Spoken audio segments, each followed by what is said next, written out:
So I don't want to take too much of your time because the real experts are here to talk analog space missions. And to be honest, I've been kind of out of the field for quite a few years, but a few years ago when I started working at EPFL and studying at EPFL, this is when I really got interested into this field and met Eleanor at this time. So I want to talk about analog missions for all ages. Just maybe you're wondering, who is this girl on stage? Some of you came to me and said, oh, I didn't recognize you without your spacesuits, because usually I wear this shiny spacesuit, which is not for analog missions, but for science communication. I am by training an EPFL aerospace engineer specialized in management of space technologies, and I created several organizations, the Space at Your Service Association to promote space sciences here at EPFL, the Vivalys Mission that I guess you've heard about yesterday, and finally my own company, Galactic Studios, which I created a year ago, and now I'm a full-time entrepreneur in this. So I am working now full-time, as I said, in science communication. I'm doing social media, YouTube, and also working for the Swiss television and radio. We actually posted with Thomas right here a video on YouTube a few weeks ago about parastronauts, if you want to have a look at it. And I was really privileged to be awarded an ESA champion in science communication and an IAF emerging space leader, which is where I met a few of you, I guess, also at ISC Dubai. So the first thing is Asclepios. I don't really know what was said yesterday, so I don't want to, say things that maybe you already know. I would like to talk about how it started. So Asclepios started in 2019. It was basically a group of students, a group of friends at EPFL, saying, you know what, we've heard that a group of students in Toulouse, in Super-Héros, are going to do analog missions in the US. That would be so cool to do the same thing here at EPFL. And then when we started brainstorming, we were like, well, but how about we create our own analog missions? How about we take it one step further and create a space mission, analog space mission, that is created by students and only for students. So try to bring the dream of going to the moon to the people that actually will be doing this, because we strongly believe that it was our generation that will be the builders of the moon village and so on. So from that moment, we said, all right, let's do it. We contacted a lot of experts. We went to the Austrian Space Forum. We talked with Bernard. We looked what HISES is doing, when in Poland you were doing. And we said, let's try to take what we think is the best from all of this and put it together at our own level, because, of course, this was only the first student analog space mission. And we finally launched it after 2 years, because COVID happened, and fortunately enough, we had good enough commander that made it a success. Hey, Eleanor. But it was also, I think, thanks to all of the community that was willing to help us. And for that, I really want to thank you all for being here today, because I think if there was a conference happening like this when we started, it would have been just way more easier to communicate and to really gather all the lessons learned that you guys had created already. And so afterwards, of course, the association has continued, and analog space missions take place each year in Switzerland. And in parallel, we decided to work with a school, a primary school, that was interested in developing such a project, but for children, 7 to 8-year-old children. I want to tell you more about this, and for this, if you are interested to know more, we actually published a paper in Acta Astronautica called Use of Space Analog Mission as an Educational Tool in Primary Schools. Aside of my studies as a semester project, I did an educational assessment of how space analog missions can be useful in education, so using Asclepios for university students, but also using the Vivalys project for 7 and 8 children. So I want you to imagine 7-year-olds, like they're this big, and they are able to tell you what a PDR is. They're able to do a SWOT analysis, and they can tell you who are their stakeholders and what are their requirements. So we really use the tool of systems engineering to tell them how can they build their own mission.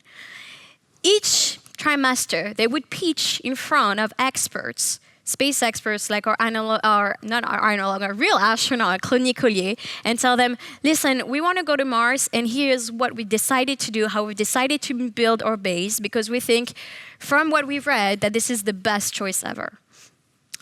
They even know how to do a Pew matrix, by the way. That's really crazy how these pupils can really learn if you're willing to explain to them really what it means and why it's important. And now for this mission, I've been working with them as well each year. And we're launching this year a new mission, and there is going to be the first exo-analog space mission. So we launched that with a little video that I want to show you right now to show you what we created to set the moon. So the students received this just a few weeks ago as they started their year. Okay, I hope the sound works.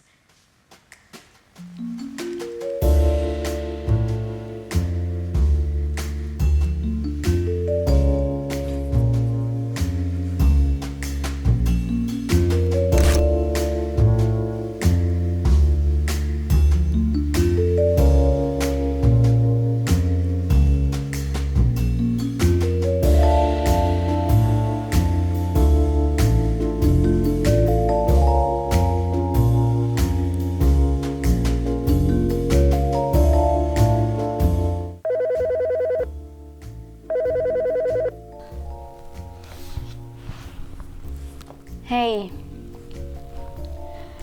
No. I've been trying for months now. I think there's no other way. We need to go there and check ourselves.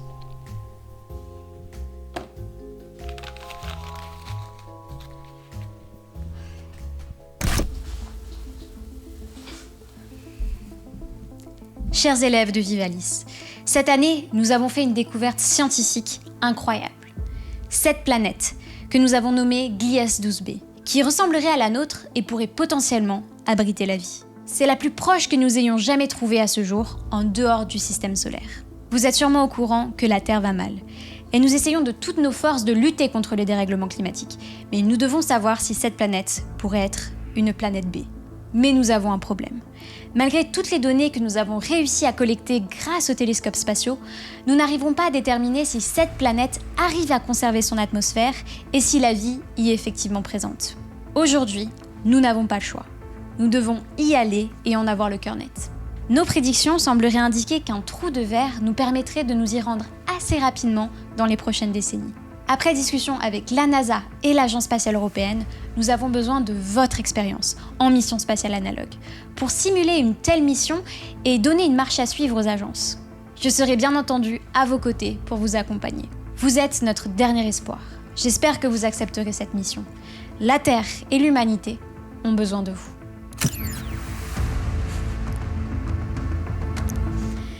So you can see that I'm not the best actress. But I tried. I tried. And what I want to show you with this is, so we're really trying to mix real scientific data, news, and, questions, and with like kind of the magic of going to space. So they know that they're not actually going to space. They know what an analog space mission is, and they know that they're only going to do this analog space mission. But it's usually such a huge deal for them to know that there will be 3 days probably underground for this mission, like we did for the Esclapius project, without their parents, without their doudou, as we say in French, and yes. So that's just what I wanted to share, and know that on the paper, if you're interested about the scientific paper that we wrote, there is the whole methodology, and if you're interested in running similar experiences in your countries or with your organizations, it's really been a huge success, and we can really see the impact on the kids. It was really a pleasure to show you all this. So if you're interested, I put a QR code for my LinkedIn and Instagram at the end if you want to find more information about these projects, and I'm happy to answer any of your questions. Thank you very much.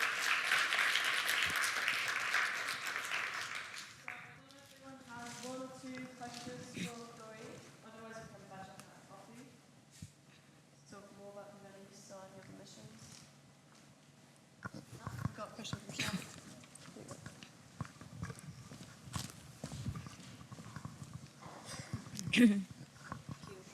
Thank you so much, Chloe. Fascinating to see you grow into this more educational role, which I think is very, very important, and we need way more role models like that. I have a small question, because now it is a bit also in French, and you want to do this with other schools as well. Are you only looking for Europe, or are you looking on a global level? So I'm doing this in French, of course, because this is a French-speaking school. We would be interested in doing it on a more global level, but I think it's super important to have someone that is there in person and that speaks the language. Because, of course, communicating has also a lot of cultural aspects out of it. So that's why I'm happy to support and help anyone who would want to do it, but I cannot be the one, representing these missions abroad. We might have some interesting opportunities, so we'll be happy to talk. Okay. We will.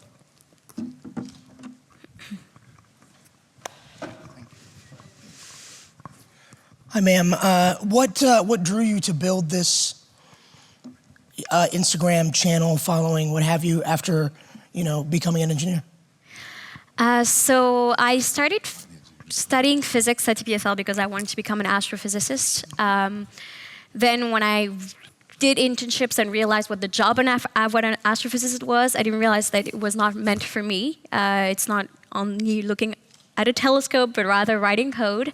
And so when I failed my first year, I retake it, and this is when I decided to create organizations. And when I was working in those organizations, I realized that I was much more fulfilled and also kind of good at managing bigger projects and federating people. So that's also why I shifted towards management of technologies rather than pure scientific studies. And throughout this, I always had this kind of need to share, share to different public. Sharing with people was kind of my way of really getting the excitement from myself, but also from others, and also getting the feedback of what people were saying about space. So it was really a gradual path that was built. And when I was in my master's, EPFL reached out to me because they wanted to create a YouTube channel together. And this was really the beginning that I thought, okay, this is one of the things that I want to be doing. Cool. Thank you. Just a quick follow-on. Just thought about this right now. The little video you made, have you thought about expanding that, doing other languages, sending it out to others? You mean the video for the kids? Just a moment ago, yes. Yeah, I mean, if you think there is an interest, I would be happy to create it in other languages. It's something that we created for this class only, but of course it could be something that other schools would want to do, and then we can translate it to the best of my knowledge of languages, though. Yeah. So when you say that there is an Analogue mission to an exoplanet, it's exo mission. So this is outside of the solar system, right? Yeah, exactly. To an exoplanet. So, yeah. So how would you simulate that on Earth? What would be the difference between a mission to Mars or a lunar mission, or to a outside of the solar system? That's a good point. So, of course, there are two objectives in this mission. The first one is, of course, to simulate an analog space mission. Gias 12b was recently discovered by scientists and is believed to be an Earth-like planet. So it would be kind of like going to Mars. We don't really know what we're going to end up having there, but it's kind of similar. We're not going to Jupiter. But the second thing is also kind of to raise awareness of the kids that this is only a fictional trip. And they're going to go there, they're going to do some analysis of the ground, see there's extreme life on this exoplanet, do tests to see if there is actually an atmosphere, what is the pressure, etc. But what we want them, but they have to come to this conclusion on their own to understand, is that there's no such thing as planet B. So that's really the importance of this. This is not what you see in the video, but this is what we want them to understand. So there's going to be also as well some philosophy class, apart from the scientific ones. And so the simulation, I think, is going to be fairly similar to what you have on Mars. What we're planning is there's going to be two teams. A team that is going to simulate an orbiting station around the planet, and a team that is going to go down for a few days on the planet and then come back. So they need to simulate a bit this as well. And you also need to deal with the frustration of some kids. They say, well, we all want to go down there, but it's not how it happens in space mission, as we know. So that's also really an interesting project. And we're super happy we just learned that the Nobel Prize winner in 2019, Michel Mayor, who discovered the first exoplanet, is going to come in class and talk to the kids himself to tell them how he discovered. Didier Colles? Sorry? Didier Colles? Michel Mayor. Okay. From Geneva, University of Geneva. Okay. So we always try as well to reach out to experts to make sure that the kids have the best experience. Okay, thank you. And a last question, like, how do you get funding for this? Like, is it through sponsors, or do you apply for research grants to Swiss NSF or German DFG or something like that? That's a really good question. That's something I'm working on. So for now, we're working with a private school. So the private school, and this private school has kind of the motto of like learning by experience. So each year, for each grade, they have a special project. And now they know that in this grade, each year they're doing this space mission. So we get funding from them. We're also trying to reach out what we call in Switzerland the canton, which is like the region. Because going into public school is way harder because they're more fixed with what they want to do with the program. So kind of looking at other things to include is harder, and as well they don't necessarily have the budget to fund this type of program. So that's why I'm trying to reach out to them and see if there's something that we can do. Okay. But Thank you for your answers. Any other questions? Worst case, you know where to find us. yeah, Thank you. thank you so much for having me. Thank you so much, Chloé.